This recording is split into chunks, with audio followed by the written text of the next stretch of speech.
কিন্তু বিয়ের পর আমার ননসের কাছ থেকে আমি প্রায় 2 ধরনের পরোটা বানানো শিখেছি। তা আজকে বানাবো লাচ্ছা পরোটা।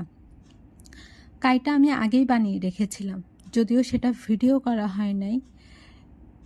পরিমাণ মতো আটা, অল্প একটু তেল আর পরিমাণ মতো লবণ আর চিনি মিশিয়ে ভালো করে পানি দিয়ে কাইটাকে ময়াম করে নিতে হবে।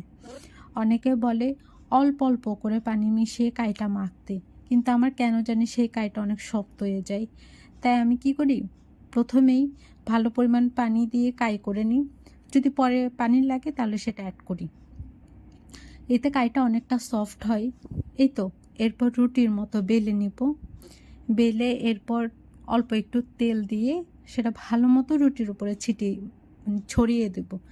ছড়িয়ে দেওয়ার পর এরপর এটাতে অল্প একটু আটা ছিটিয়ে দিয়ে এটাকে ভাঁজ করব।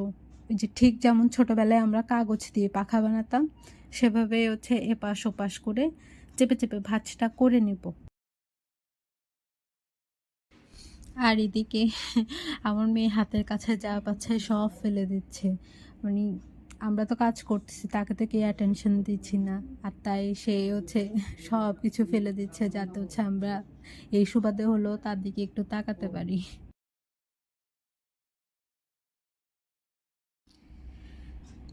এই তো এখন পরোটার মতো করে বেলে নেব। একটু ভালো মতোই বেলতে হবে, যেতে এটা মানে একটা বেলা দেওয়ার পর এটা আবার ছোট হয়ে আসে। তাই এটাকে আমরা ভালো মতো একটু চেপে চেপে এটাকে চাপ দিয়ে বেলে নেব। নিয়ে এরপর আমরা এটাকে কড়াইতে দিয়ে দিব। হ্যাঁ, আর এদিকে আমার মেয়েও খিদায় অস্থির হয়ে আসছে। সে আমাকে ডাকতেছে যে ওকে খাওয়াই দেওয়ার জন্য। ওর খাবার যদিও আমি আগেই বানিয়ে নিয়েছিলাম, জাস্ট খাওয়ানোর পালা। কারণ ওর বাবারও খিদা লাগছে, দুজনেই একসাথে খাবে। তাই পরোটাটা তাড়াতাড়ি করে বানিয়ে নিয়েছিলাম, যাতে একসাথে দুজনকেই দিতে পারি। এই তো এখন পরোটাটা আমরা একটু ভালো মতো সেঁক দিয়ে এপাশ ওপাশ করে উল্টে নিব। এরপর অল্প অল্প করে তেল দিয়ে পরোটাকে লাল লাল করে ভেজে নিব। তারপর পরোটা ভাজা হয়ে গেলে একটা থালে নিয়ে আমি একটা পরিষ্কার কাপড় দিয়ে এটাকে একটু চেপে নিয়েছিলাম, যাতে দেখতে রেস্টুরেন্টের মতোই লাগে।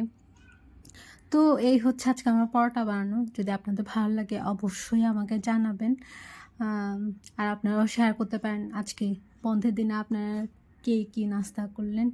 এই তো, ধন্যবাদ সবাইকে। শুভ সকাল।